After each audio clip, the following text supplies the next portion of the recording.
Bad zoo. Well, Ichiro, what do you think? This place is truly astounding. It has the most advanced and up-to-date zoology systems in the world. It's the perfect animal research facility. Ichiro paused, then turned to Mr. Kurokawa.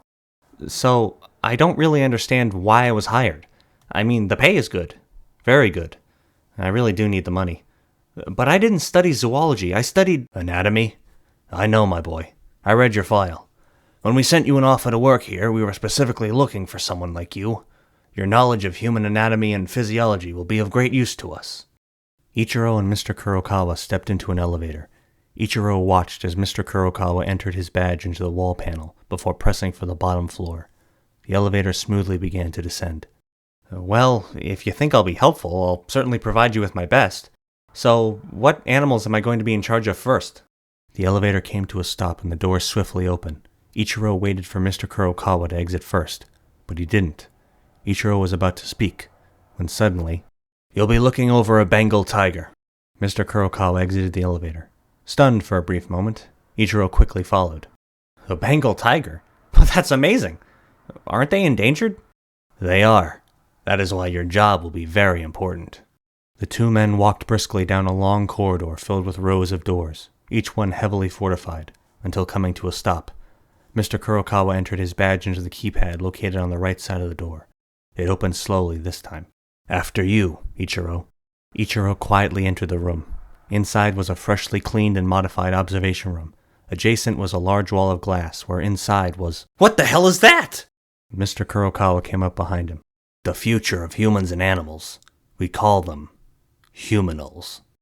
Ichiro said nothing, but slowly walked towards the glass wall to get a closer look. He couldn't believe his eyes. It was a woman, but with feline features. Her hands and feet were replaced with tiger claws, and her body was haphazardly covered in fur that resembled a Bengal tiger, but blonde. Her eyes also bearing the same look. She was human, and she was a tiger.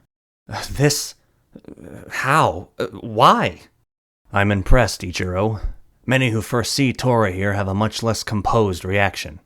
I'll cut to the chase. The reason for Huminals is to save our world. They are for the continued survival of humanity. Why save animals when we can use their DNA to enhance us and have them live on inside us? It's the next step of evolution, and we'd like you to be a part of it. Unless you would rather leave. Ichiro felt a wave of mixed emotions. This was insane, but fascinating. He wanted to know more, and he needed money. His choice was made. I'll stay. Good. Then let me present you with this. Mr. Kurokawa handed Ichiro a badge, his badge, and Ichiro took it. That is your badge. Think of it as your key and ID to our facility. Now as for your job, it will be to study and keep data on Tora. She'll perform various tasks for us to gauge her physical and cognitive abilities. The lab technicians will send you her DNA, brain scans, and x-rays for you to look at as well. Make note of any irregularities or anything you find to be worth noting. Best of luck. Ichiro watched as Mr. Kurokawa left the room, before turning back to the huminal behind him, only to see it pressed up against the glass, staring at him. Ichiro stared back. Wow. Why don't you take a picture? It'll last longer, pervert. What the fuck? End.